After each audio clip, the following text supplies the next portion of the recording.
कडे जाऊ. आज आपण फिलिप्पी करासपत्र संपवत आहोत. ओके, आणि आपलं फिलिप्पी करासपत्र संपणार आहे आणि पुढील रविवार पासून आपण कलसे करासपत्र चालू करणार आहोत. देवाला धन्यवाद देऊ या जर्नी बद्दल. फार सुंदर रीतीने ही जर्नी आहे आणि मी ज्यावेळेस तयारी करत आहे आणि जर तुम्ही 21 वचनापासून पुढे बघितलं आणि त्याचा काळा मथळा बघितला तर अशा शेवटला निरोप म्हणजे बाय बाय. फिलिप्पी करासपत्र बाय बाय करत आहे आणि याची जी सुरुवात आहे त्या सुरुवातीकडे मी तुम्हाला घेऊन जातो. फार आवश्यक आहे. 21 वचन असं म्हणतं, ख्रिस्त येशू मधील प्रत्येक पवित्र जनांना सलाम सांगा. ओके, स्टार्ट असं होतं, सर्व पवित्र जन जे आहे, प्रत्येक असं लिहिलं आहे, सर्व नाही, प्रत्येक पवित्र जनाला सलाम सांगा. डिफरन्स आहे बरं का याच्यामध्ये, मी तुम्हाला थोड्या वेळात सांगतो की सर्व आणि पवित्र, सर्व आणि प्रत्येक याच्यामध्ये डिफरन्स काय आहे. पण संत पॉल काय म्हणत आहे त्याच्याकडून तुम्हाला नेतो. तिथं असं लिहिलं आहे, ख्रिस्त येशू मधील प्रत्येक पवित्र जनाला काय होते, ख्रिस्त येशू मधील प्रत्येक पवित्र जनाला सलाम सांगा असं लिहिलं आहे. माझ्या बरोबरचे बंधू तुम्हाला सलाम सांगतात. पहिलंच वचन आहे आणि त्याच्याकडे आपण जाऊ. इथे लिहिलंय प्रत्येक पवित्र जनाला सलाम सांगा. आणि ज्यावेळेस पवित्र जन म्हणण्यात येतं त्यावेळेस एक शब्द नमूद होतो आणि तो शब्द आहे संत. ओके, अनेक शास्त्र वर्गामध्ये असलेला संत, संत म्हणजे सेंट्स. तर ह्या शब्दाकडे मी तुम्हाला घेऊन जातो की हा शब्द कुठं कुठं वापरण्यात आलेला आहे. समजून घ्या की हा शब्द जो आहे तो ग्रीक मध्ये ह्याचं भाषांतर फार वेगळं आहे. हगियोस असं म्हणून ह्याला म्हणतात, हगियोस. आणि हे हगियोस हा जो शब्द आहे हा पवित्र आत्म्याच्या संदर्भात पण वापरण्यात येतो बरं का. पवित्र असं, पवित्र जन. ओके, पवित्र आत्म्याला पण अशाच रीतीनं प्रनाऊन्स करण्यात येतं. प्रनाऊन्स मध्ये पवित्र आत्मा ज्यावेळेस येतो त्याच्या अगोदर हगियस किंवा हगिय असं म्हणून बोलण्यात येतं ग्रीकमध्ये. त्यामुळं हा फार इम्पॉर्टंट शब्द आहे. तुम्हाला ठाऊक आहे हा कुणाला बोलण्यात आलाय? हा मंडळीतील प्रत्येकास बोलण्यात आलेला आहे. आणि हे फार गंभीर आहे. ओके, हे फार गंभीर आहे कारण जिथं मंडळी येते तिथं हा शब्द येतो. तर या शब्दाकडे गेल्यावर हा शब्द कुठं कुठं नेमका आपल्याला दिसत आहे तर त्या गोष्टीकडे आपण जाऊ. कारण आपण वारंवार जेव्हा पवित्र शास्त्रात बघतो, तुमच्या बाजूचं जर पान बघितलं कलसे करासपत्र पहिला अध्याय पहिलं वचन तुम्हाला तिथं पण आढळतो, पवित्र जन तिथं पण आढळतो. फिलिप्पी करासपत्र पहिला अध्याय पहिल्या वचनाकडे गेलं, पवित्र जन किंवा सेंट्स किंवा संत असे येतं. रोम करासपत्र पहिला अध्याय 7वं वचन जर बघितलं तिथं पण तुम्हाला आढळतं सेंट्स. करिंथ करास पहिलं पत्र पहिला अध्याय तिथं पण आढळतं सेंट्स, पवित्र जन. कारण या ठिकाणी आपल्याला म्हणण्यात येतं की नवीन करार किंवा नवीन करारामध्ये कुणाला संत म्हणण्यात येतं तर नवीन करारामध्ये जे मृत आहेत आणि जे जिवंत आहेत त्यांना संत म्हणण्यात येतं. पण हे संत नेमके कोण आहेत बरं? तर हे संत पॉल वारंवार याचा अर्थ सांगतो की हे लोक मंडळीतील आहेत. म्हणजे जे जिवंत आहेत किंवा मेलेले आहेत त्यांना तो संत म्हणून उच्चारतो. कॅथलिक विश्वास जो आहे, कॅथलिक विश्वास केवळ पवित्र व्यक्तिमत्व ज्यांचं आहे, जे यथायोग्यरीतीने जीवन जगलेले त्यांच्या कृतीद्वारे त्यांना संत म्हणून पदवी देण्यात येते. आपल्या भारतीय संविधानामध्ये पण संत म्हणून ज्यांची पदवी आहे ते स्वतःचं जीवन यथायोग्य ज्यांनी राखलेलं आहे, जे पवित्रपणे त्यांच्या कृतीद्वारे जीवन जगतात त्यांना संत असं संबोधतात. आणि जेव्हा हा संत पवित्र शास्त्र नवीन करारामध्ये आपण पाहतो तो विशेष करून दररोजचे जे विश्वासणारे आहेत त्यांना संबोधण्यात येतं. म्हणजे मंडळीतील लोकांना संबोधण्यात येतं. म्हणजे ह्याच्यामध्ये लहान नाही, याच्यामध्ये मोठं नाही, जो कोणी प्रभू येशू ख्रिस्तामध्ये आहे त्यांना संत म्हणण्यात येतं. संत म्हणजे कोण तर पवित्र जन. पवित्र जन म्हणजे कोण? वेगळे केलेले, म्हणजे विशिष्ट कार्यासाठी वेगळे केलेले, पवित्र. आणि मागच्या वेळेस तुम्हाला आठवतं मी एकदा चर्चमध्ये असंच तुम्हाला विचारलेलं होतं की जर समजा जुन्या करारामध्ये 10 भाकरी आहेत आणि 10 भाकरीमधून एक भाकरी जी आहे तिला पवित्र भाकरी असं संबोधण्यात यायला पाहिजे तर त्यासाठी काय करणं गरजेचं आहे? 10 भाकरी आहेत किंवा 100 भाकरी आहेत आणि 100 भाकरीतून जर समजा 10 भाकरी पवित्र सेम भाकरी सेम रीतीने भाजलेल्या आहेत आणि जर त्या भाकरींमधून 10 भाकरी तुम्हाला म्हणायचं की पवित्र असायला पाहिजे तर त्या तुम्ही कशा करू शकाल पवित्र? तुम्हाला आठवतं? एकच सोपा उपाय काय की त्यांना वेगळं करणं प्रभूसाठी. तर पवित्र जन या शब्दाचा अर्थच काय आहे की वेगळे केलेले. म्हणजे आज ज्या ठिकाणी तुम्ही बसलेले आहात, एकत्र आपण बसलोय प्रभूची उपासना करायला, संतगण किंवा पवित्र जन का म्हटलेलं आहे? कारण तुम्हाला वेगळं केलेलं आहे.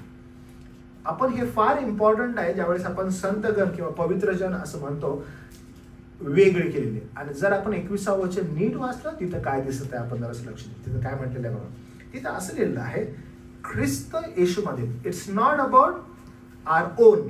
ओके, आपण प्रत्येकानं ही पवित्रता कमवली अशी नाही, तर जे कोणी प्रभू येशू ख्रिस्तामध्ये आहेत ते सर्वच जण का? सर्वजण नाही. म्हणून या ठिकाणी फार इम्पॉर्टंटली पॉल हे वचन शब्द वापरतो, सर्व नव्हे तर प्रत्येक. ओके, सर्व नव्हे तर प्रत्येक, हीच सुरुवात आहे. म्हणून फिलिप्पियरास पत्राची सुरुवात जी आहे ती सुरुवातच आपल्याला पवित्र जनांसंदर्भात पहिला अध्याय पहिलं वचन दुसऱ्या वचनापासून म्हणतं, आणि मग शेवटी पण आल्यानंतर तो त्याच पवित्र जनांसंदर्भात म्हणतो आणि सांगतो की प्रत्येक संत जो आहे किंवा प्रत्येक विश्वासणारा, हा जो शब्द आहे तो प्रत्येक जण, सर्व न वापरता प्रत्येक, म्हणजे व्यक्तिगत महत्व संत पॉल विश्वासणाऱ्यांना देतात. ओके, आपण असं सगळ्यांमध्ये असं काउंटेबल असं नाहीये. ओके, आजकाल ती प्रथा पडली आहे बघा की ना, आम्ही सगळेच तर आहोत, आम्ही सर्वच तर आहोत. ओके, आम्ही पण सगळे त्यातलेच आहोत, आमचा पण विश्वास तोच आहे. हे सगळं ना काउंट नाही होत आहे. तुम्हाला हे मी सांगतो, पवित्र शास्त्र प्रत्येक असं ज्यावेळेस म्हणतं त्यावेळेस ते सिलेक्टिव्ह आहे. ओके, सिलेक्टिव्ह आहे ते, आणि त्यामुळं चाचपडणी करून घेणं फार आवश्यक असतं. ओके, चाचपडणी करून घेणं फार गरजेचं आहे. म्हणून संत पॉल पण या ठिकाणी ख्रिस्त येशू मधील प्रत्येक पवित्र जन, सिलेक्टिव्ह. Okay, selective. आणि जेव्हा तो सिलेक्टिव्ह असतो त्यावेळेस चाचपडणी करणं फार आवश्यक असतं. आणि त्यामुळे आपण काय पाहतो की प्रत्येक म्हणजे विश्वासाला वैयक्तिक महत्व प्राप्त होतं. आणि हे कसं महत्व प्राप्त होतं की येशू ख्रिस्तामध्ये असल्या कारणानं जो कोणी मनुष्य, किंवा आपण जर पाहिलं संत ही जी पदवी आहे ही आज काय पाहून देण्यात येते की तो त्याच्या वैयक्तिक जीवनामध्ये कशा रीतीने जगलेला आहे किंवा जगत आहे. आयुष्याच्या XYZ वयामध्ये असताना त्यानं स्वतःला कसं राखलेलं आहे, योग्य प्रकारे कदाचित सेवा कशी केलेली आहे, कदाचित कोणत्याही स्त्रियांशी कसे संबंध त्याला प्रस्थापित केलेले नाहीयेत, तो स्वतःला पवित्र राखलेला आहे, प्रत्येक चांगल्या कार्यामध्ये धडाडीने सहभाग घेणारा.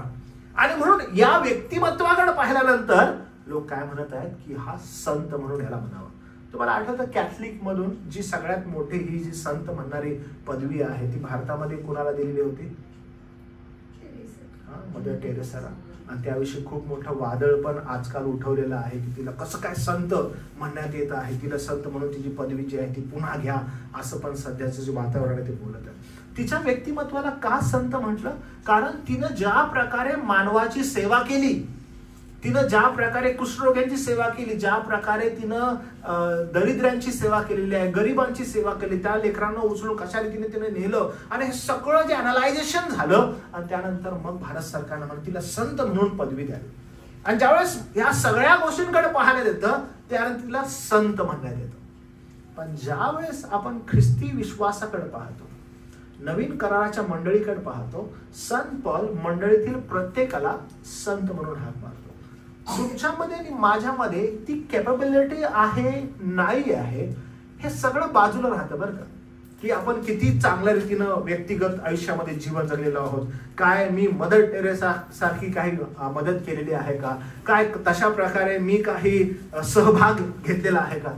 तुम्हाला ठाऊक आहे हे कोणतंही काउंटिंग या ठिकाणी ग्राह्य धरलं जात नाही. या ठिकाणी एकच काउंटिंग ग्राह्य धरलं जातं आणि ते म्हणजे प्रभू येशू ख्रिस्त. प्रभू येशू ख्रिस्तामध्ये पवित्र जन असं म्हटलंय, प्रभू येशू ख्रिस्तामध्ये संत. आणि ही पदवी तुम्हाला आणि मला येशू ख्रिस्ताद्वारे प्राप्त झालेली आहे, म्हणून देवाचे आभार मानले पाहिजे. ह्याच्यामध्ये आपला काही सहभाग आहे, आपला काहीच सहभाग नाही. म्हणून पवित्र जन तुम्हाला आणि मला जे म्हटलेलं आहे ते केवळ आणि केवळ प्रभू येशू ख्रिस्ताद्वारे म्हटलेलं आहे. ख्रिस्ती विश्वासणारा जो आहे, ख्रिस्ती विश्वासणारा कोणत्याही दृष्टिकोनातून तुच्छ लेखला जात नाहीये. आपली जी क्रेडिबिलिटी आहे, अरे किती गलिच्छ हा राहिलेला आहे, ह्याचं जुनं जीवन बघितला किती घाणेरडा होता, किती वाईट पातकामध्ये हा जीवन जगला. But when it comes to Christ Jesus, येशू ख्रिस्त हे नाव येतं, त्याच्यामध्ये हे सगळं धुवून त्याला संत पदवी प्रदान करण्यात येते, पवित्र जन प्रदान करण्यात येतं. आपलं काउंटिंग जे आहे ते पवित्र जन म्हणून व्हायला. तुम्हाला ठाऊक आहे, इव्हन स्वर्गीय राज्यामध्ये आपलं जे वेलकम आहे ते कसं होणार आहे? पवित्र जन म्हणून. ह्याच्यामध्ये आपली क्रेडिबिलिटी कुछ नाही आहे. म्हणजे येशू ख्रिस्तानं ह्याच्यासाठी हिच्यासाठी रक्त सांडलेलं आहे. वाव, त्याला वेलकम करा. येशू ख्रिस्ताच्या रक्ताद्वारे ह्याचं किंवा हिचं पाप धुतलं गेलेलं आहे. वाव, ह्याला वेलकम करा.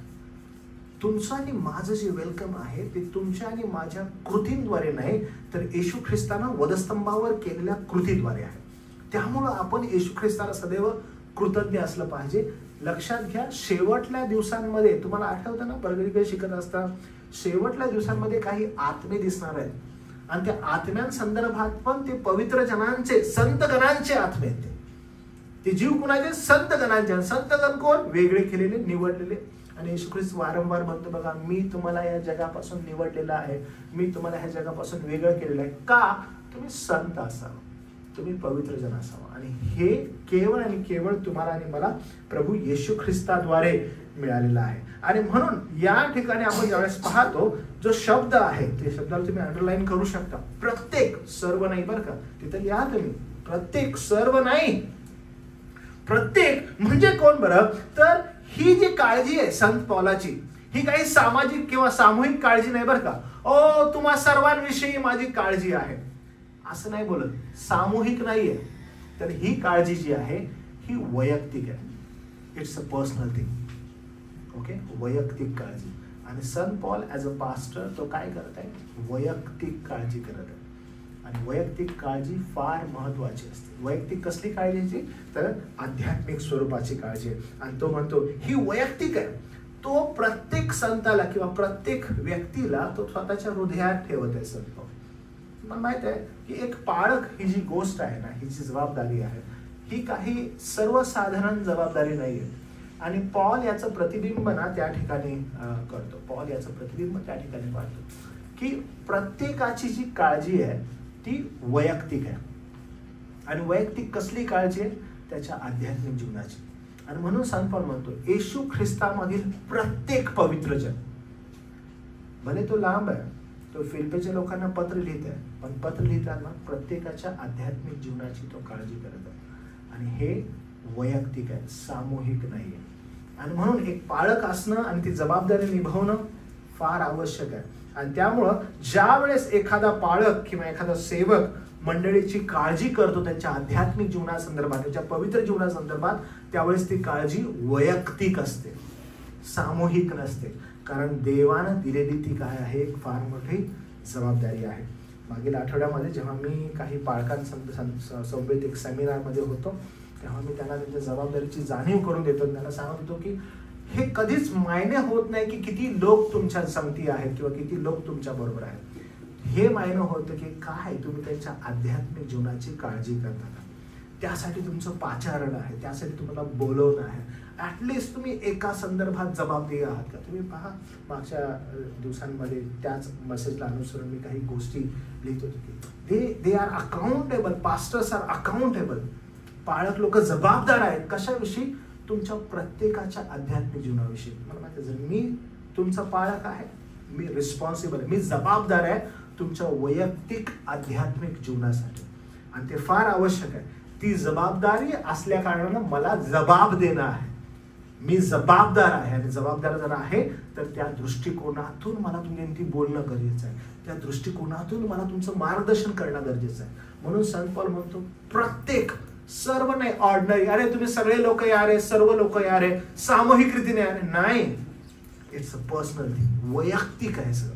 आणि तो वैयक्तिक रीतीनं बोलत आहे. आणि ते फार महत्वाचं आहे. पॉल पुढे इथंच नाही बोलत, तो पुढे जाऊन म्हणतो की आज मंडळी ज्यावेळेस आपण एकत्र येतो त्यावेळेस पण सामूहिक नाही. अरे हा पण ख्रिस्ती आहे, तो पण ख्रिस्ती या नावाखाली नाही बरं का. तर त्याहून पलीकडं तुम्ही आणि मी, हा पण ख्रिश्चन आहे हो, तो पण ख्रिश्चन आहे हो. पण काय हे सगळं एका बॅनर खाली ऍज अ संतगण, पवित्रजन, बंधुजन, भाऊ आणि बहीण असं म्हणून एकत्र येण्याचा दृष्टिकोन आहे का? कारण तो आपला कॉल आहे. पॉल हे पत्र एंड करत असताना पुन्हा एकदा आठवण करून देत आहे मंडळीला. काय हे सगळं तुमच्या लक्षात आहे? काय हे सगळं तुम्हाला ठाऊक आहे? काय तुम्हाला तुमचं पाचारण ठाऊक आहे?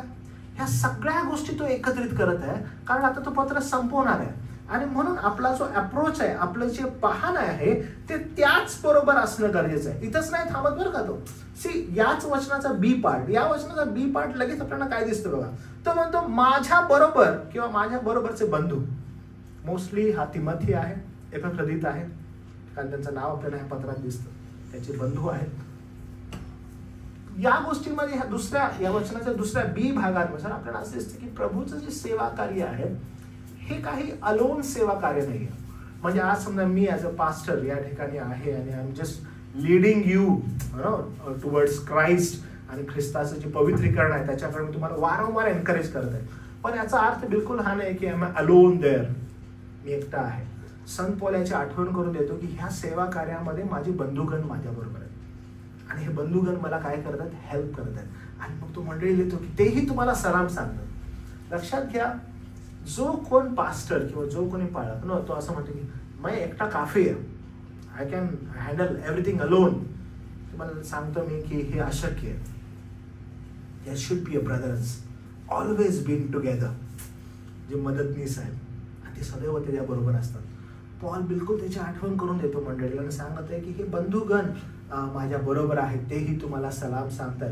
याचा अर्थ फार सुंदर रीतीनं आपल्याला समजतो की सुवार्ता ही जी आहे ही मंडळीला बळकट करणारी आहे आणि ख्रिस्ताच्या देहाचं कार्य प्रगट करणारी आहे. त्यामुळं कोणीही ख्रिस्ताच्या देहाचं कार्य जे आहे ते एकटा करू नाही शकत. ख्रिस्ताच्या देहाचं कार्य करण्यासाठी बंधुगणांची मदत असणं फार गरजेचं आहे. जर आपण पुढे जात आहोत, you should help each other. बंधुगणांना एकमेकांना हेल्प करून कशा रीतीने ख्रिस्ताची सुवार्ता, त्याची मंडळी आपण सुशोभित करू शकतो याकडे आपलं लक्ष असणं गरजेचं आहे. It's not one man's work. हे एका व्यक्तीचं कार्य नाही, कारण ही ख्रिस्ताची वधू आहे. मी तुम्हाला आठवतं की हे उदाहरण देत असतो की एक व्यक्ती असतो आणि त्याला लग्न करायचं आहे आणि पुरुषाची मंडळी आहे ती, म्हणजे आपण पुरुषा साईडचे लोक, आणि आपण वधूला आणायला चाललेलो आणि वधूला आणत असताना आपण विचार करते की ती वधू कशी असेल. तुमचं वेलकम पण एकदम सुंदर होत आहे, बँड बाजा वगैरे लावलेलं नाही. आपण जात आहोत वधूला आणायला आणि वधू कशी आहे, फार चांगल्या रीतीनं त्यांच्या घरच्यांनी एकदम देखावा केलेला आहे आणि आपण तिला आणायला चाललेलो आहोत आणि ती वधू आता तिकडच आहे. आपण आपला वेलकम पण खूप छान झालंय, आपल्याला कोल्ड ड्रिंक वगैरे सगळं देण्यात आलेलं आहे आणि डेकोरेशन्स पण खूप छान आहेत. आपण एंट्री केल्या आपल्यासाठी वर आहे आणि वर असल्यामुळं फटाके वगैरे फोडले. आपण म्हणतो किती सुंदर आमचा वेलकम आहे, किती छान सगळं चालू, तुम्ही एंटर करत आहात. आणि आतमध्ये गेल्यानंतर त्या ठिकाणी जी वधू आहे ती वेल तिचा आहे छानपैकी, आणि तो वेल ती घालून उभी आहे आणि आपण सगळा बँड बाजा आपण सगळे बाराती एकत्र जात आहोत. आणि एकत्र जाऊन आपण काय पाहतो, जसा तो वर तिचा वेल ओपन करतो ती शेमडी दिसते त्याला. अरे एवढा सगळा जो काही बँड बाजा आहे, एवढ्या सगळ्या ज्या गोष्टी केलेल्या आहेत ते कशाबद्दल आहेत बरं? एवढं सगळं जे वेलकम आहे ते कशाबद्दल बरं? जो हा चाललेला आहे आणि जसा वेल वरती करतो, अरे शेवडी आहे ती, अरे ती घाणेरडी आहे, जिच्यासाठी एवढं सगळं केलेलं आहे. तिचं सुशोभीकरण करण्यापेक्षा, तिला तयार करण्यापेक्षा नाही त्या गोष्टींमध्ये वेळ घातलेला आहे आणि प्रत्येक जण वेगवेगळ्या दृष्टिकोनातून बघत आहे या गोष्टीकडे. तुम्हाला ठाऊक आहे, हे एका व्यक्तीचं काम नाहीये. आपलं काम ख्रिस्ताची जी मंडळी आहे तिला सुशोभित करणं आहे. कारण ख्रिस्त केवळ मंडळीसाठी येत आहे, ह्या देखाव्यासाठी नाही. त्यामुळं आम्ही किती सुंदर देखावा करत आहोत आणि आम्ही किती सुंदर अट्रॅक्टिव्ह आहोत.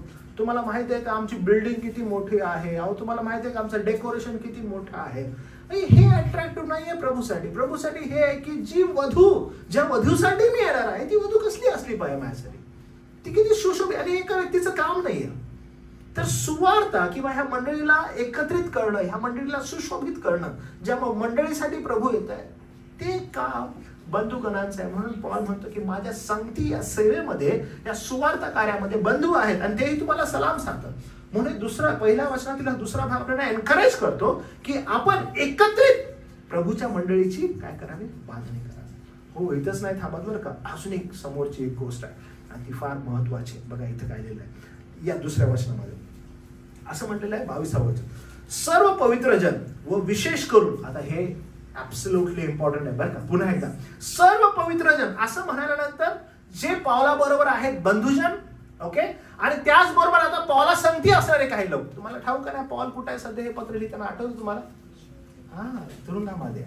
आणि तुरुंगातून तो काय करत आहे, हे पत्र लिहित आहे. तुरुंगामध्ये त्यानं त्याचं कार्य थांबवलं का? बिलकुल नाही. तुम्हाला आठवतं मी एनकरेज करत असतो की जे कार्य आपण इथं करत आहे, उद्या जर विरोध झाला आणि जर समजा आपल्याला कुठल्याही कारणास्तव तुम्हाला जर समजा तुमच्या ऑफिसेसमध्ये किंवा तुमच्या कामावर तुमची लताडणा होते, प्रभू ख्रिस्ती आहात म्हणून तुम्हाला अलोन एकटं टाकण्यात येतं, तर कधी हे विसरू नका बरं का. समजा ज्या स्थितीमध्ये तुम्ही असताना तुमचा विरोध झालेला आहे, ओके, ज्या स्थितीमध्ये असताना तुमचा विरोध झालेला आहे आणि ती स्थिती तुम्ही पाहिलेली आहे, अजिबात चेंज होऊ नका. कारण स्थिती तुम्हाला बाहेर टाकल्यानंतर जे तुम्ही तिथं करत होता ना तेच तुम्ही इथं करा, कदाचित आवेशानं करा, अधिक आवेशानं. पौलाचं खूप सुंदर उदाहरण आहे आपल्याला की फिलिपेमध्ये ज्यावेळेस आपण पाहतो की ज्यावेळेस पौलाला अटक होते, सिलाला अटक होते, पौल आणि सिला बाहेर जे करत होते ते तुरुंगात जातात, अधिक आवेशानं अधिक करू लागतात. आणि मग आपण पाहतो ज्यांचे पाय खोडात अडकवलेले असतात आणि ते खोड तुटून जातात. म्हणून हे कधी विसरू नका की जे आपण करत आहोत, आपला विरोध झाला, यार माझा विरोध होतोय, मी कसं करू, मी माझं एक्सप्लेनेशन कसं करू, मी त्या ठिकाणी कसं सांगू. इन्स्टेड ऑफ दॅट तुम्ही काय करा, जे तुम्ही करत आहात अधिक आवेशानं करा, म्हणजे देवाचं गौरव अधिक चांगला येतो. कारण प्रोटेक्टर तोच आहे, तो सांभाळणारा आहे आणि तो तुम्हाला सांभाळेल. आणि आपण या ठिकाणी पाहतो संत पॉल म्हणतो की पहा तो सध्या तुरुंगात आहे, आणि तुरुंगात असताना समोरचं वचन फार इम्पॉर्टंट आपल्याला एक्सप्लेन करतं बरं का. तो म्हणतो तुरुंगामध्ये पहिला माझी बंधुगण तुम्हाला सलाम सांगतात. म्हणजे मोस्टली संत पॉलाबरोबर सध्या त्याचं नाव तो ऑलरेडी घेत आहे या पत्रामध्ये, तिमोथी आणि एपफ्रोदित आहे, हे दोघं जण पॉलाबरोबर आहेत. पण आता तो म्हणतो दुसरे काही पवित्र जन आहेत तेही तुम्हाला सलाम सांगतात. म्हणजे जेलमध्ये जो करत आहे अनेक पवित्र जन तयार झालेले आहेत, आणि तो म्हणतो तेही तुम्हाला सलाम सांगतात. फिलिपेला हे का पटतं माहिती आहे की फिलिपेच्या मंडळीला, कारण फिलिपेमध्ये असताना संत पौलाने तेच केले. तुम्हाला आठवतं फिलिपेच्या मंडळीची स्थापना आपण स्टार्ट केलेलं होतं. लुदिया नावाची स्त्री, तिचं कुटुंब बाप्तिस्मा घेतं, पौल तिच्या घरी राहतो, मग भूत लागलेली एक मुलगी असते, ती यातून भूत जातं, तिचा मालक चिडतो, मग ह्यांना तुरुंगात टाकतो. तुरुंगात गेल्यावर पौल गीतं गात असतो, देवाची स्तुती करत असतो. त्यानंतर तिथून अचानकपणे दरवाजे तुटतात आणि दरवाजे खुलतात, पौलाची बंधनं तुटतात आणि त्या ठिकाणी सगळे कैदी कुणाकडे धावतात, पौलाकडे धावतात. पौलाकडे धावल्यानंतर पौल त्या ठिकाणी आहे आणि तो अधिकारी तलवार काढतो, स्वतःला अपाय करणार. पौल म्हणतो मारू नको, आम्ही सगळे इथं आहोत. आणि तो अधिकारी म्हणतो की माझं तारण व्हावं म्हणून मी काय करावं सांग. आणि तो म्हणतो प्रभू येशू ख्रिस्तावर विश्वास ठेव. म्हणजे लुदिया, कैदी, तो अधिकारी, त्याचं घराणं, मंडळीची स्थापना होते. लक्षात घ्या, हे सगळं फिलिपेला माहित आहे. आणि त्यामुळे पौल एका तुरुंगामध्ये आहे आणि पौल पत्र लिहित आहे आणि तो म्हणत आहे की पहा माझ्या संगती असणारे बंधुगण तुम्हाला सलाम सांगतात. आता तो म्हणतो पवित्र जन तुम्हाला सलाम सांगतात. एवढंच नाही बरं का, आता कुणाच्या तुरुंगामध्ये आहे बघा, त्याचं नाव तो लिहितो, समोर काय लिहिलं बघा. तो असं म्हणतो व विशेष करून कैसराच्या घरचे तुम्हाला सलाम सांगतात. तुम्हाला माहिती आहे कोणाच्या तुरुंगात आहे तो? कैसराच्या. Can you get this? Paul कैसराच्या तुरुंगात आहे. आणि आता प्रॉब्लेम हा झालेला आहे की ज्या ठिकाणी तो आहे, ज्या आवेशाने तो करत आहे, त्या घराचे आजूबाजूचे सगळे लोक त्या पवित्र जनांमध्ये मिक्स आहेत. स्वतःची टेस्टमनी किती जबरदस्त जगलेली आहे बघा. आणि प्रभुदेव त्याच्या सुवार्तेसाठी काय करत आहे, दरवाजे खोलत आहे. हे फार अद्भुत आहे. कारण जो सम्राट आहे, त्याच्या सेवेत असणारे सैनिक, सेवक, अधिकारी, हे सगळेजण त्या सुवार्ते संदर्भात आवेश आपल्याला दिसतात. एवढंच नाही तर सुवार्तेची शक्ती आपल्याला या ठिकाणी दिसते, सुवार्तेची महानता आपल्याला या ठिकाणी दिसते. मला प्रियानो तुम्हाला ही गोष्ट मी हे सारखं सांगत आहे आणि तुम्हाला एनकरेज करेन की या गोष्टीकडे तुम्ही लक्ष द्या बरं का.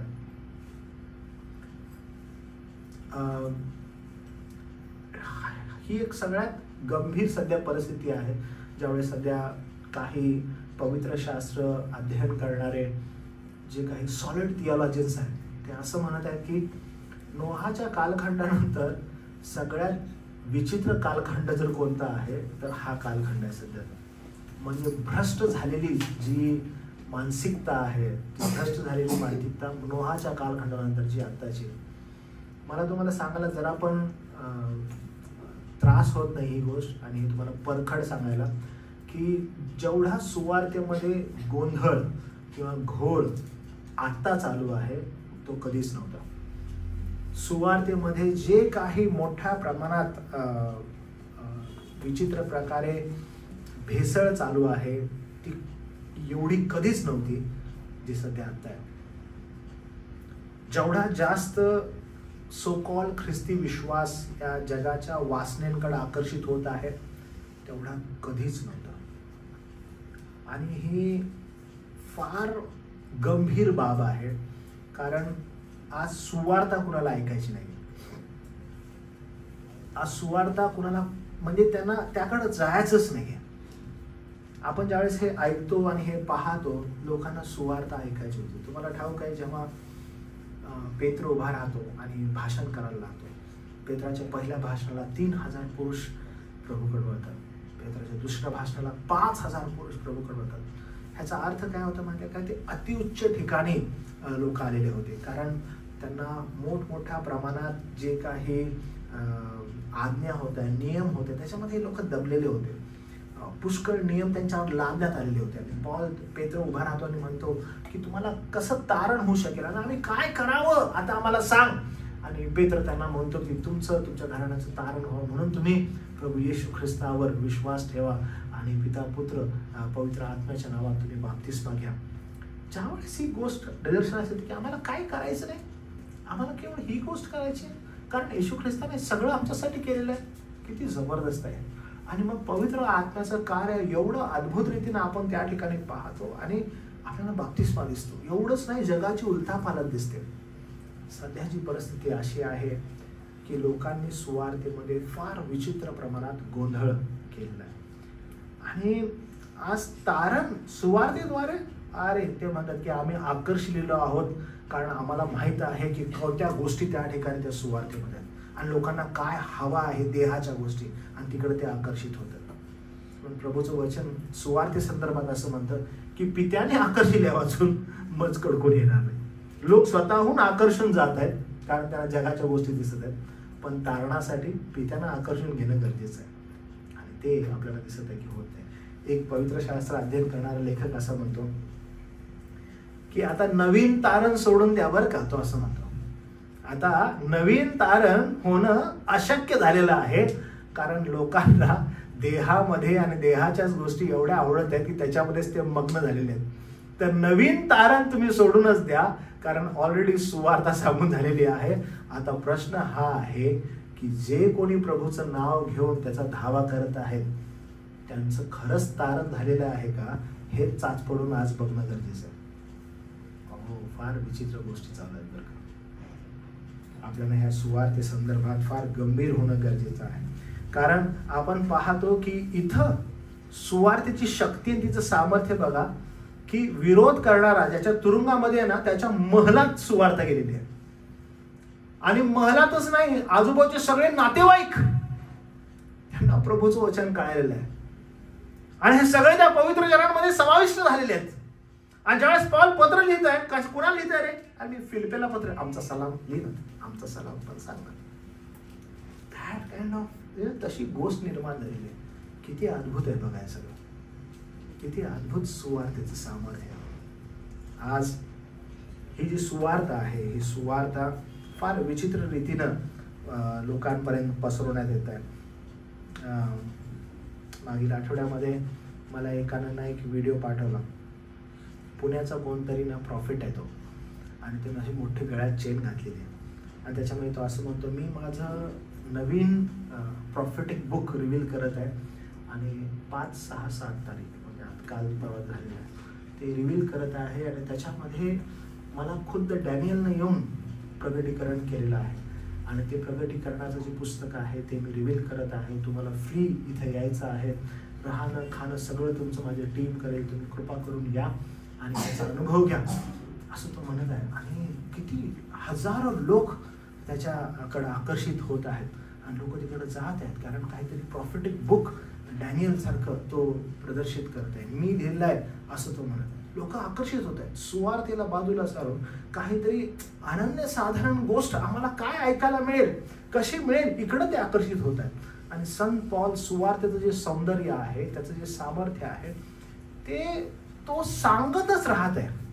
आणि आपण इथं पाहतो की कैसराच्या घरात म्हणजे सुवार्ता गेलेली आपण पाहतो.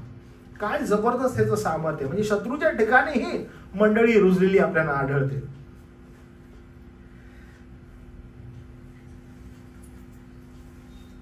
जर आपण इतिहास खोदून पाहिला तर आपल्याला आढळेल, म्हणजे हे पवित्र शास्त्र नाही बरं का, इतिहास, दुसरा जर इतिहास तुम्ही खोदून पाहिला तर तुम्हाला आढळेल की हे कैसराचं घराणं आहे, या घराण्याला मिळालेली सुवार्ता ही देखील नमूद आपल्याला हा इतिहास करून सांगतो. आणि किती अद्भुत आहे, कारण देव जो आहे तो विरोधालाही सुवार्तेच्या प्रगतीसाठी संधी बनवतो, आणि हे आपल्याला या ठिकाणी आढळतं. एवढंच नाही तर ज्यावेळेस आपण 23व्या वचनाकडे येतो तर आपल्याला या ठिकाणी अजून एक गोष्ट दिसते. ती गोष्ट कोणती आहे माहिती का? ती अशी, प्रभू येशू ख्रिस्ताची कृपा तुमच्या आत्म्यावर असो. ओके, आता तुम्ही बघा, अध्याय 1 जर काढला, अध्याय 1 आणि वचन 2 जर बघितलं, ओके, फिलिप्पियरास पत्र अध्याय 1 आणि वचन 2, काय आढळतं तुम्हाला तिथं? तीच कृपा तिथे. देव आपला पिता व प्रभू येशू ख्रिस्त याचपासून तुम्हाला कृपा व सेम कृपा इथेही आढळते. पॉल सुरुवात करत असताना पण कृपेने करतो, पॉल शेवट करत असताना पण कृपेने करतो. कृपा ही दुसरं तिसरं काही नसून ख्रिस्ताकडूनच येते, आणि हे काही तत्वज्ञान नाही, काहीतरी विशेष तत्वज्ञान नाही, तर देवाची ही देणगी आपल्याला आढळते, कृपेद्वारे तारण. आणि तुम्हाला माहित आहे, हीच सुवार्ता आहे. काय आहे? हीच सुवार्ता. सुवार्तेचं हेच सौंदर्य आहे, आणि हीच सुवार्ता आज काय होत आहे? नाकारण्यात येते. आपण जरासं पाहूया या कृपेच्या अगोदर सुवार्ता काय आहे नेमकी, आणि या सुवार्तेमध्ये असणारं सामर्थ्य काय. मी तुम्हाला घेऊन जातो, पॉल या सुवार्तेला काय काय म्हणतो. ओके, आपण जाऊया. करिंथकरास पहिलं पत्र जे आहे ना, तिथं आपण जाऊ. फार सुंदर रीतीनं पॉल या ठिकाणी सुवार्तेला मांडतो बरं का, आणि तो कसं मांडत आहे तिकडं आपण जाऊया. करिंथकरास पहिलं पत्र, आणि तो काय म्हणत आहे थोडंसं बघा बरं का. 2रा अध्याय आणि 1लं वचन. तो सुवार्तेला काय म्हणत आहे, सुवार्ता नेमकी काय झालेली आहे त्याकडे लक्ष दिलं बघा. इथे लिहिलंय बघा, बंधुजन हो, मी तुम्हाकडे आलो तो वक्तृत्वाच्या व ज्ञानाच्या श्रेष्ठतेने नाही, ज्ञानाच्या श्रेष्ठतेने देवाचे गुण तुम्हा सांगाव्यास असे आलो असे नाही. तर इथं तो असं म्हणतोय की पुन्हा एकदा बघा, बंधुजन हो म्हणजे निवडलेले, नेमलेले, वेगळे केलेले. तुम्हाला मी सांगतो की करिंथच्या लोकांनो, मी तुमच्याकडे आलो तो वक्तृत्व घेऊन आलो का? ते बोलतो नाही. म्हणजे सुवार्ता वक्तृत्वाद्वारे सांगता येईल का? तो म्हणतो नाही. मी त्यांना आलो का वक्तृत्वानं? तो बोलतो नाही. तो बोलतो तुमच्याकडे ज्ञान घेऊन आलो का? असं काही ज्ञान घेऊन आलो का? बोलतो नाही. तो म्हणतो तुम्हाला काही गुज सांगायला मी आलो का? गुज, गुज म्हणजे काय? तुम्हाला गुज म्हणजे काय? खूप सिक्रेट गोष्ट, म्हणजे काहीतरी रिव्हील गुज करत आहे मी तुमच्याकडून. अरे असं नाही, असं लिहिलेलं आहे, असं काहीतरी गुज सांगायला आलो का? बोलतो नाही. तुम्हाला मी सांगतो, हा जो घोळ आहे हा सुवार्तेचा आहे. बघा काय होत आहे की प्रारंभापासून सुवार्ता तीच आहे, बदललेली नाही. आणि सुवार्तेचा परिणाम काय व्हायला पाहिजे? सुवार्तेचा परिणाम तारण होणं अपेक्षित आहे. सुवार्तेचा परिणाम तारण होणं गरजेचं आहे. सुवार्ता समजल्यानंतर एकच गोष्ट कळते, ती म्हणजे मी पातकी आहे आणि मला प्रभू येशू ख्रिस्ताची गरज आहे. सुवार्ता ऐकल्यानंतर हेच समजायला पाहिजे. आज तुम्ही ज्यावेळेस भक्तीसाठी येता, तुम्ही इथून जात असताना तुम्हाला काय लक्षात राहणं गरजेचं आहे की अरे या जगात जगत असताना मी किती भ्रष्ट आहे आणि मला प्रभू येशू ख्रिस्ताची किती गरज आहे, मला किती आवश्यकता आहे प्रभू येशू ख्रिस्ताची. म्हणजे हेच आपल्या प्रत्येक भक्ती, आपलं प्रत्येक एकत्रित येणं हे यासाठी आहे की बंधुजनांचं एकत्रित येणं किती गरजेचं आहे. कारण आपण फार विचित्र जगात राहत आहोत, कारण हे जग दैहिक गोष्टींना भरलेलं आहे. आपल्याला प्रभू येशू ख्रिस्ताची खूप गरज आहे, त्याशिवाय दुसरं काही नाही. तुम्हाला माहित आहे, ही वारंवार सुवार्तेची आठवण आपल्याला करून देणं गरजेचं आहे. पण ह्या सुवार्तेला आज एका विचित्र रीतीनं सांगण्यात येत आहे, आणि त्याच्यामध्ये सगळ्यात पहिली गोष्ट अशी आहे की वक्तृत्व. ओके, जर तुम्ही तुम्हाला एक मजेशीर गोष्ट सांगतो की आय हॅव सीन दिस. काही प्रीचर्स मी बघतो, ते बायबल असे घेतात आणि ना पुलपिटवर येत असताना ते असे करून येतात, good morning brothers, good morning. म्हणजे दे स्टार्ट विथ दिस. का माहिती तुम्हाला की मी किती नम्र आहे हे सांगा. तुम्हाला एक मजेशीर गोष्ट सांगतो. आपली होसन आहे ना, होसन, तिची ना तिनं माझं नाव कसं बोलले मी तुम्हाला सांगतो. काय झालं, ती आत होती, हे रिलेव्हंट आहे बरं का, ती आत होती आणि तिची जी मोठी दीदी आहे जवळ राहते, तर तिनं ना मग ती विचारली हे कोण आहे, तर ती म्हटली, होसाना म्हणाली की आबा आहे. मग तिनं ना त्या मुलीनं तिला सांगितलं की आबा नाही, पायात आबा. ओके, आता ती नॉर्मल जी बोलते ना, ती नॉर्मल बोलते ना की कशा आहे, कुठे आहे, काय चाल, आई नॉर्मल आवाज येतं. ज्या वेळेस त्या मुलीनं तिला सांगितलं ना की यांना ज्यावेळेस बोलतेस ना, म्हणजे तिने असं नाही सांगितलं की असं बोल, पण तिला समजलं की मी ज्यावेळेस बोलायचंय ना पाळक आबा, त्यावेळेस मला असं बोलायचं पाळक आबा. तुम्हाला कळालं याचा अर्थ काय? ह्याचा अर्थ हा होतो की ह्या माणसाला बोलत असताना मला माझा आवाज काय करायचा, डाऊन करायचा. का तर मला दाखवायचं की रिस्पेक्ट. तुम्हाला समजत नाही, हे तिने जाणून बुजून नाही केलं, कारण ती मुलगी तशी रिस्पेक्टफुल आहे म्हणून हिच्या कानात बोलत असता तिला तर नॉर्मल ह्याचं नाव काय, ह्याचं नाव काय, ह्याचं ती सांगते. ज्यावेळेस माझं नाव विचारलं ना काय, ती तिचा आवाज कमी करते. म्हणजे तुम्हाला हे समजायला पाहिजे की हे आहे कसं आहे इन अ सेम लाईन. बघा अनेक जण असे असतात जे स्वतःला काय म्हणतात ना, ते की मी खूप नम्र आहे. मग नम्रतेचं चिन्ह काय की मी माझा आवाज काय करावा, डाऊन करावा. आणि कसं बोलावं, गुड मॉर्निंग एव्हरीवन. बाकीचं नॉर्मल नंतर बोलेल बरं का, पण स्टार्ट करत असताना माझा प्रभाव कसा मी पाडावा. आणि लोक काय करतात, प्रभाव कसा, वक्तृत्व कसं असं. मग काही जण एखादी देवापा संदर्भात कोणतीतरी गोष्ट बोलायचे, तर इंग्लिशमध्ये असे काहीतरी शब्द बोलायचे म्हणजे जी डिक्शनरी काढूनच बघायला लागतील आपल्याला की बाबा हा बोलला काय नेमका. ओके, म्हणजे नेमका हा स्टार्टिंगला काय बोललं मला, की आम्हाला काय समजलं, काहीतरी असं विलक्षण काढायचं, काहीतरी एक्स्ट्राऑर्डिनरी काढायचं. नॉर्मल माणसाला समजच नाही पाहिजे, त्याने डिक्शनरी घेऊन बसायला पाहिजे की हा काय बोलत आहे. का तर स्वतःचं ज्ञान त्या ठिकाणी पाजरायचं. नाही सुवार्थ आहे का, सुवार्थ नाहीये, तर काय बरं ज्ञान मला द्यायचं. एवढंच नाही, मग गुज. मग ना गुज कोणत्या माहितीये का, की अरे हे आम्ही असं पाहिलंच नाही, हे आम्ही असं ऐकलंच नाही. आज मी तुम्हाला बायबल मधून एक अशी गोष्ट सांगणार आहे, देवानं काल रात्री मला प्रकट केली. फार मोठं गुज आहे ते. हे मजेशीर गोष्ट आहे बरं का. मी जिथं कुठं जात असतो ना तिथं मला हा सारखं बोलतात, पालक साहेब मला गोष्ट सांग, आम्ही आजपर्यंत ना असं रेव्हेलेशन बायबलचं बघितलं नव्हतं, आजपर्यंत असं गुज आम्हाला मिळत नव्हतं. कसं काय? मी त्यांना म्हणतो हाच मोठा घोळ आहे. बोलते हीच सुवार्थ आहे, एवढी साधी सोपं सुवार्थ आहे आणि आपल्याला हीच कुणी सांगितली नाही. हा मेन घोळ झालाय. बोलते हेच मूळ आहे आणि आपल्याला कोणी सांगितलंच नाही. मग काय सांगितलं बरं, आपल्याला वर सांगितलं जे आपल्या कानाला आवश्यक आहे असं सांगितलं, आणि जे मूळ होतं त्यापासून नाही सांगितलं. अरे हा घोळ झाला. मला आज डॅनियलचं पुस्तक शिकायचं, खुद्द डॅनियलनं मला येऊन सांगितलं, आज ते पुस्तक रिव्हील मी करणार. अरे वा, काय जबरदस्त गुज असेल ते.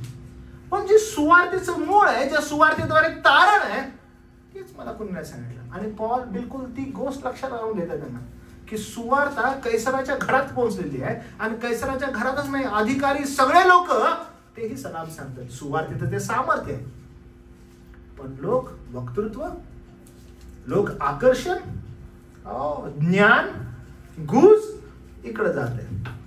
आणि मग दुसरं वचन काय म्हणतं, दुसरा अध्याय दुसरं वचन. आणि मग संत पॉल एकदम स्पेसिफिकली या ठिकाणी तर म्हणतो, कारण येशू ख्रिस्त. तुम्ही पाहिलं संत पॉलाची सुवार्थ आहे बरं काय, तो काय म्हणतो, कारण येशू ख्रिस्त. कैसराच्या घरात कसं काय शिरलं सुवार्ता, कैसराच्या घरात कसं काय तारण आहे, कैसराच्या घरातील कसे काय लोक सलाम सांगत आहेत. कारण आहे त्याचं. काय कारण आहे? कारण येशू ख्रिस्त म्हणजे वधस्तंभावर खिळलेला येशू ख्रिस्त, याशिवाय तुम्हामध्ये दुसरे काही जमेस धरू नये असा मी निश्चय केला. म्हणजे मी काहीच जमेस नाही धरायला पाहिजे. काय? केवळ वधस्तंभावर खेळला प्रभू येशू ख्रिस्त. हीच सुवार्थ आहे, हेच गाजवण आहे. तुम्ही पहा आपल्या सुरुवातीला ज्यावेळेस मी म्हणालो संतगण, ओके, पवित्र जन, कुणाला म्हटलेलं आहे बरं? जे निवडलेले आहेत, जे वेगळे केलेले आहेत. तुमच्या स्वतःमुळे का? नाही. आम्ही काही मदर टेरेसा काही केलं का? नाही. पण तरी तुम्हाला विश्वास नसताना संत का म्हणत येतं? तुमच्यामध्ये काही क्षमता आहे? बिलकुल नाही. मग का म्हणत येतं बरं?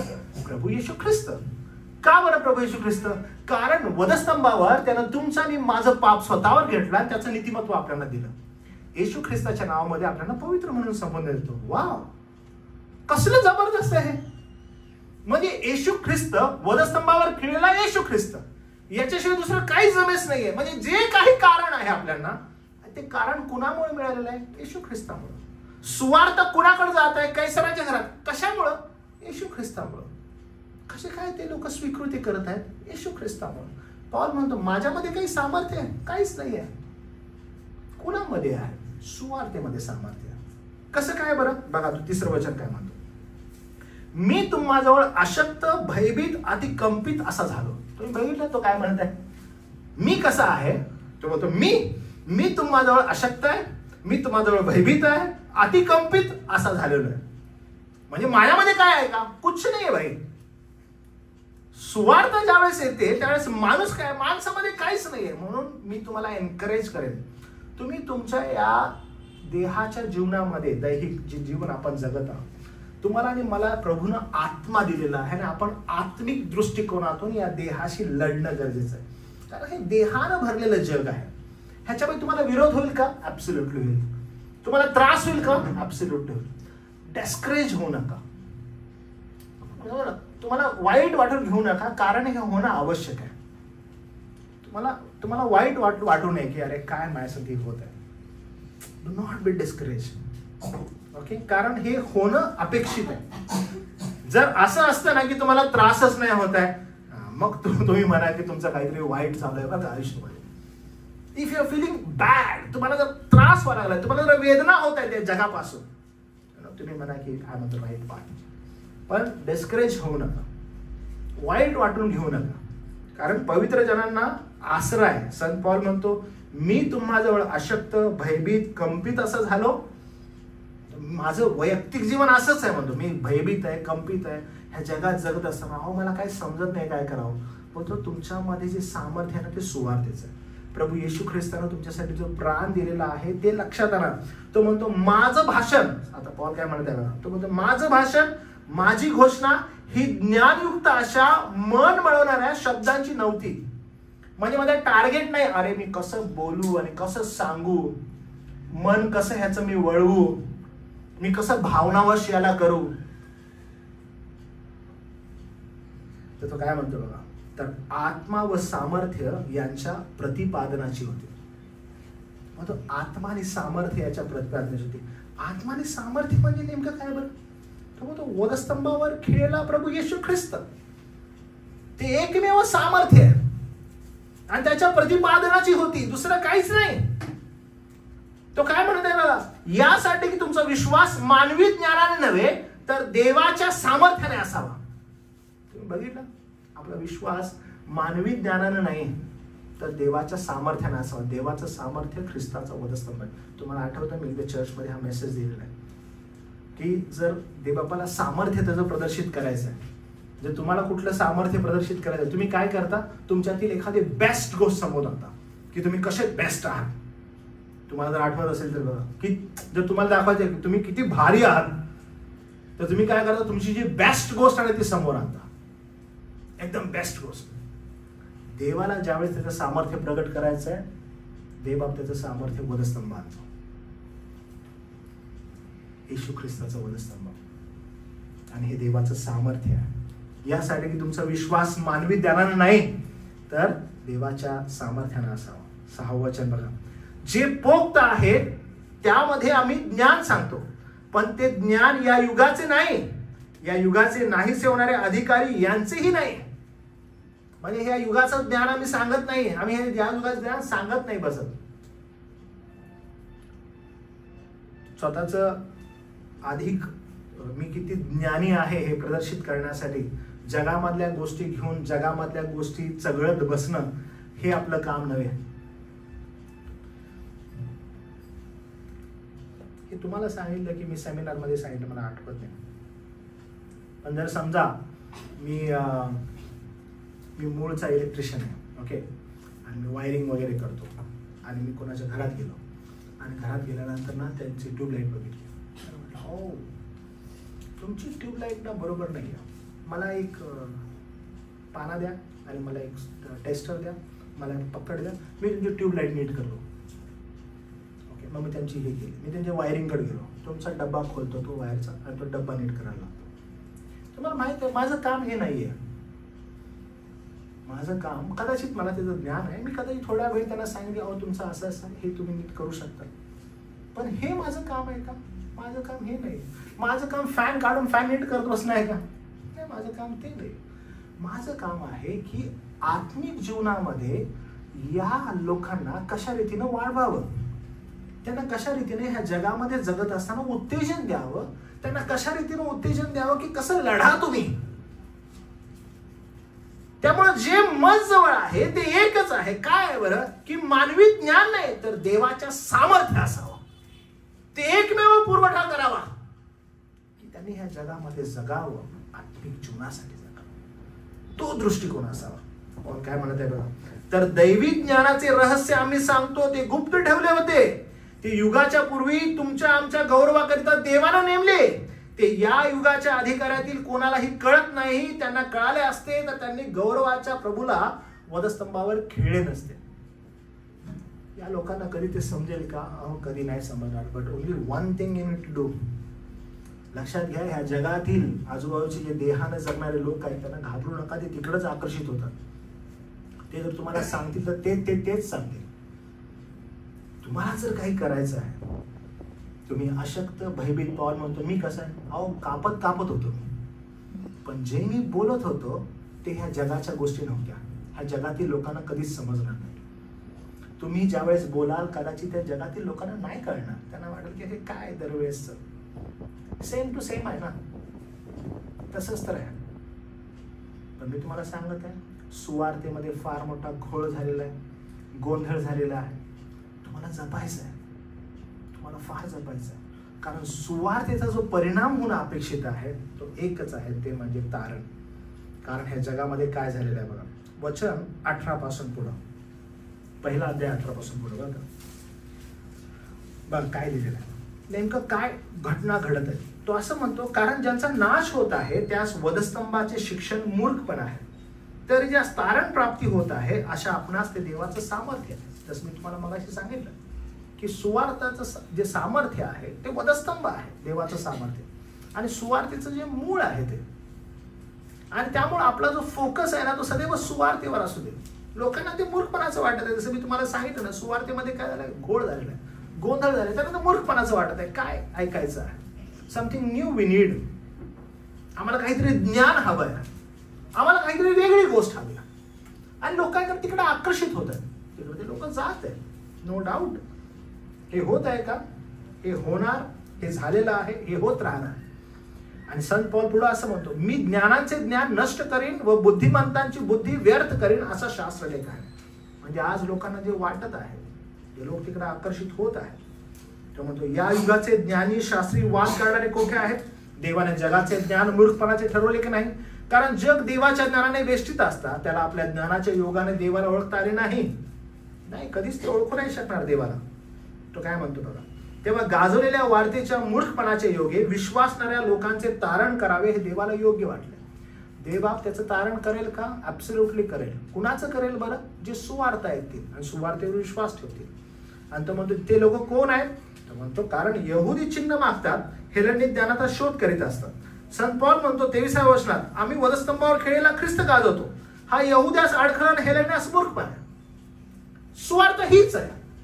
कैसराच्या घरामध्ये कसं काय तारण झालेलं आहे, ते विरोधी लोक कसे काय प्रभूकडे वळालेले आहेत, कारण त्यांनी केवळ सुवार्तेकडे पाहिलेलं आहे, त्यांनी सुवार्तेकडे केवळ लक्ष दिलेलं आहे. तारण केवळ सुवार्तेनं होतं. शेवटपर्यंत सुवार्तेमध्ये तेच लोक टिकू शकतात ज्यांनी सुवार्तेद्वारे प्रारंभ केलेला आहे, ज्यांनी देहाद्वारे प्रारंभ केला, ज्यांनी सुवार्तेचं नाव फक्त घेतलेलं आहे, ते शेवटपर्यंत टेकाव धरू शकत नाहीत. ते जग आणि जगामध्येच भरकटून राहणार. संत पौल काय म्हणतो बघा, तो असं म्हणतो, आम्ही वधस्तंभावर खेळलेला ख्रिस्त गाजवतो. हा यहुद्यांना अडखळण आहे, हेलेन्यास मूर्खपण आहे.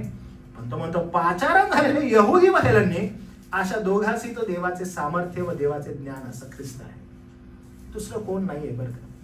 तारण झालेले लोक जर कशावर विसंबून राहतात आणि तो फोकस करतात, तो एकच आहे, वधस्तंभावर खेळलेला येशू ख्रिस्त.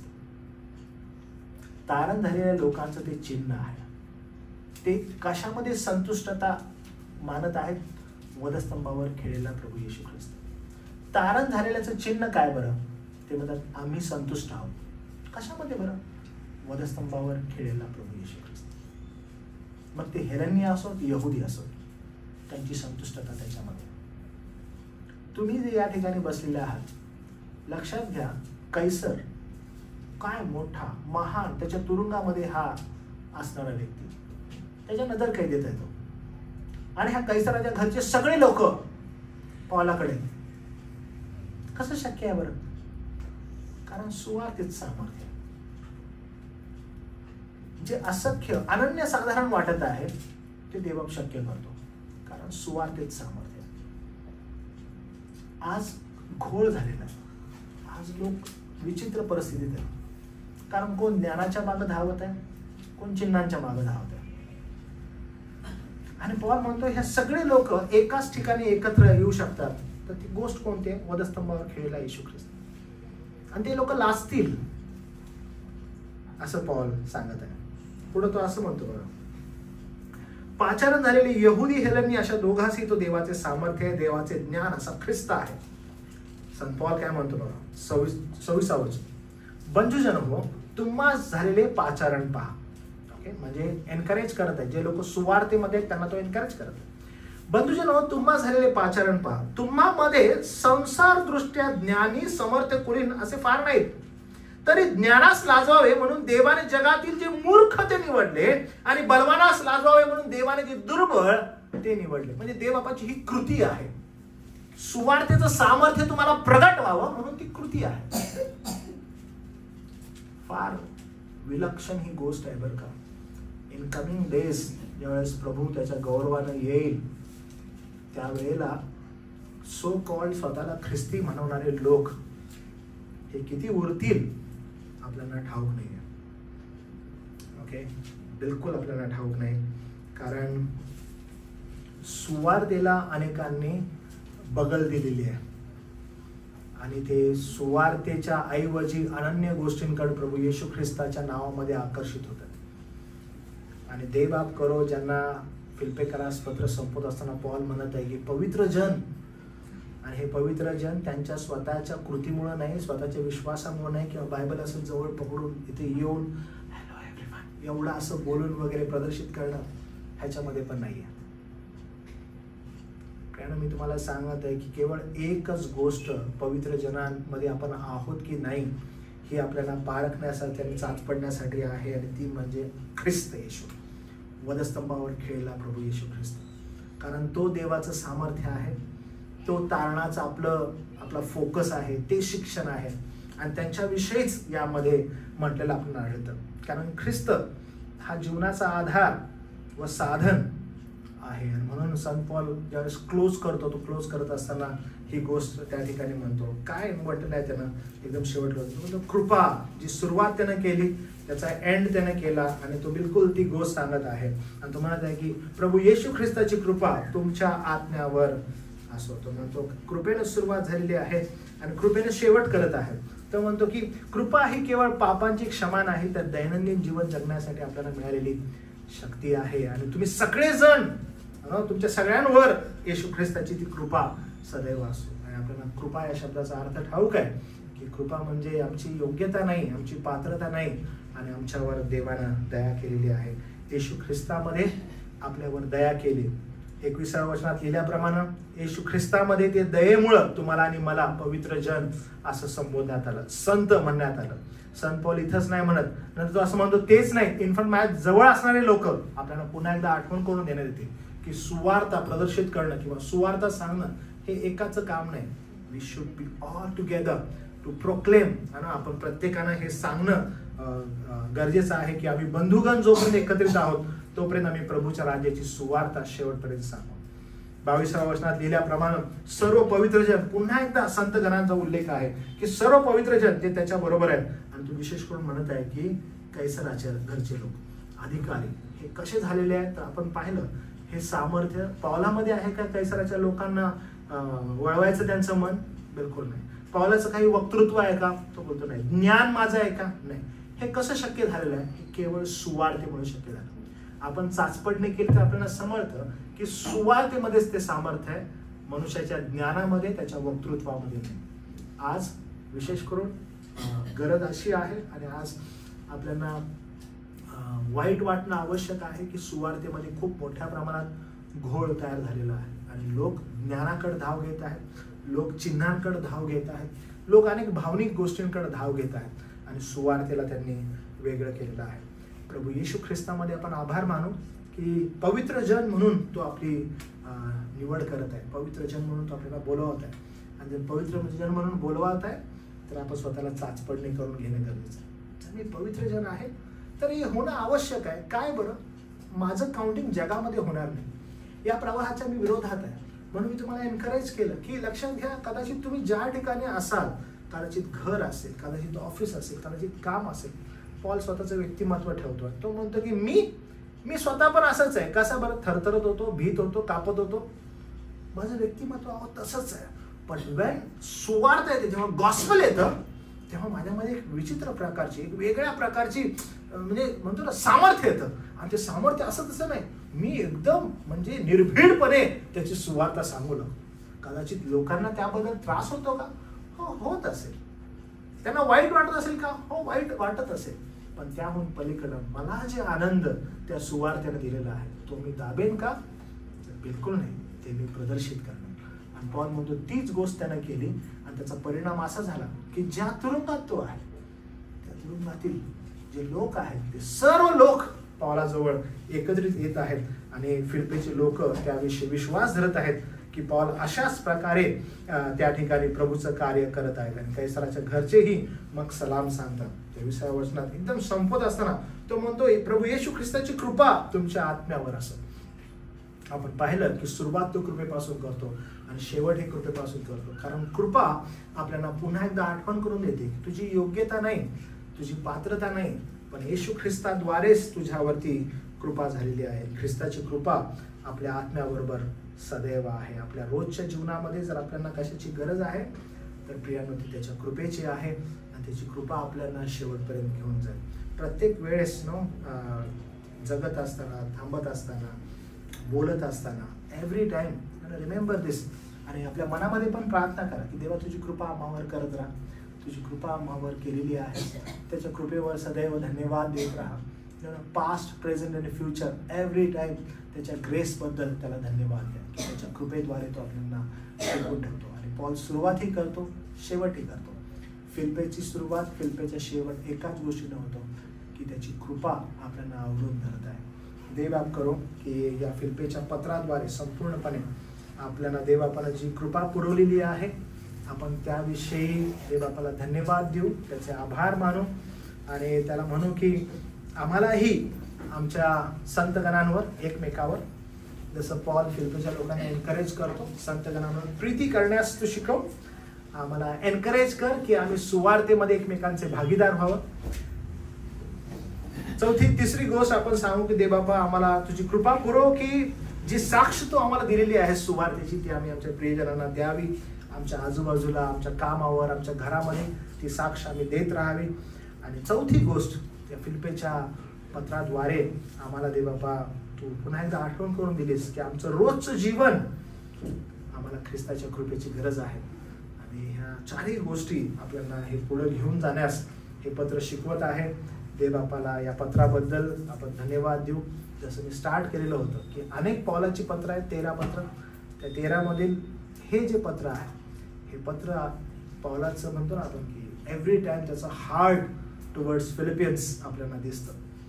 देवाची दया आपल्यावर असो आणि त्याच्या कृपेद्वारे आपण पुढे जाऊया. प्रार्थना करूया आपण. प्रभू देवबापा या पत्राबद्दल आम्ही तुझे आभार मानतो. हे पत्र संपत असताना अद्भुत रीतीनं पुन्हा एकदा आम्हाला आठवण करून दिलीस की देवबापा आम्ही सुवार्तेवर लक्ष केंद्रित करावं. पॉल या सुवार्ते संदर्भात देवबापा आम्हाला पुन्हा एकदा एनकरेज कर. प्रभू आज सुवार्तेमध्ये खूप मोठ्या प्रमाणात देवबापा भेळ मिसळ झालेली आहे. लोकज्ञान, लोकचिन्ह, चमत्कार या गोष्टींकडे आकर्षित होत आहे. पण प्रभू देव बापा, तू तुझ्या प्रियजनांना पवित्र जन असे संबोधतोस. ते पवित्र जन कोण आहेत? जे प्रभू येशू ख्रिस्तामध्ये तारलेले आहेत, ज्यांचं तारण सुवार्तेद्वारे झालेलं आहे. आणि प्रभू, आम्ही तुझ्या चरणाजवळ विनंती करतो की प्रभू, आम्हाला त्या विश्वासामध्ये शेवटपर्यंत टिकवून ठेव. तुझं गौरव करणारं व्यक्तिमत्व आमच्या जीवनाद्वारे प्रदर्शित कर. धन्यवाद देतो प्रभू या संधीबद्दल, ही संधी तू आम्हाला दिलीस. हे पत्र शिकण्यासाठी देवा जी प्रौढता हवी आहे ती देवा तू प्रदान केलीस, त्याबद्दल तुझे आम्ही आभार मानतो. तारणारा प्रभू येशू ख्रिस्त याच्या नावात प्रार्थना केली म्हणून देवा. आमेन.